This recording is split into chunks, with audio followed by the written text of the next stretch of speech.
For quite some time now, Americans have been divided into two highly opinionated groups pertaining to the appropriateness of the death penalty. 33 of our 50 states, along with the majority of the U.S. government officials and the military, currently support and utilize capital punishment.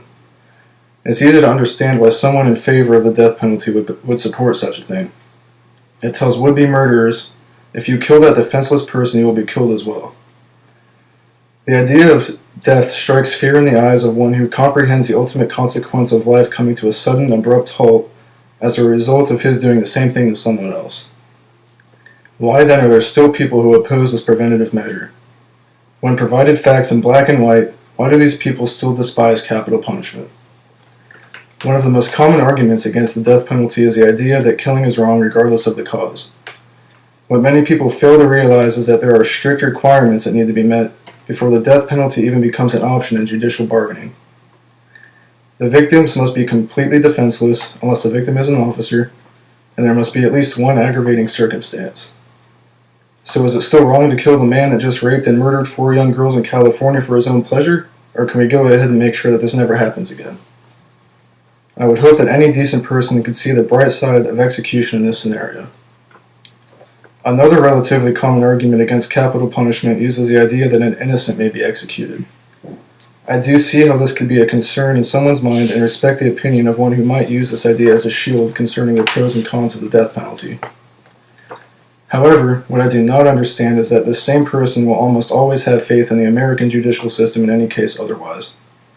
Trial proceeding conviction that results in death has an average duration of about 2 years. This means that hundreds of professional, court-appointed officials have had the opportunity to gain and review evidence of the case for over 700 days and come to a conclusion as to whether the perpetrator is guilty without the shadow of a doubt or not.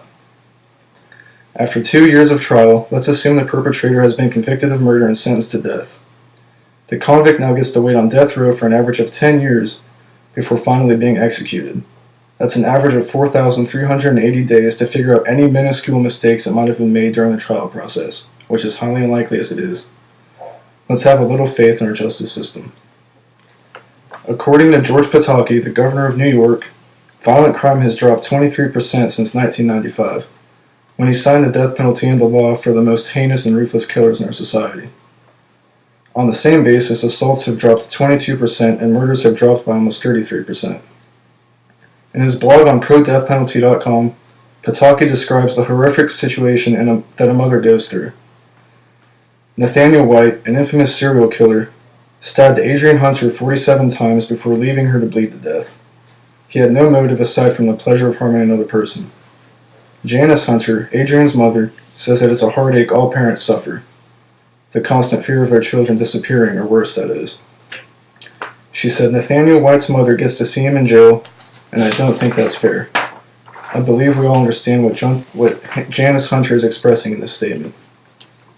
Pataki goes on to explain the case of Arthur Shawcross.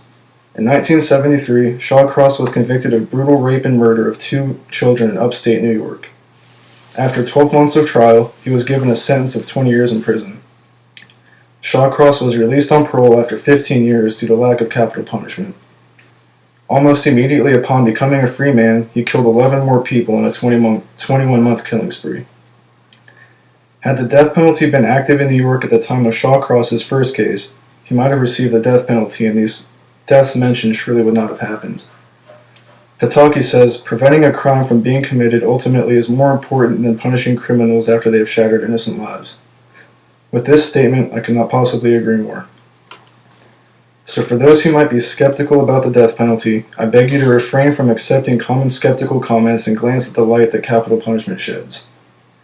It's time for us to finally examine the facts. The death penalty is necessary to keep would-be murderers from harming innocent people. The death penalty has been put into action to prevent the violent outbursts of individuals like Arthur Shawcross. Please help this nation put an end to its history of brutal, meaningless violence and support the death penalty. Thank you.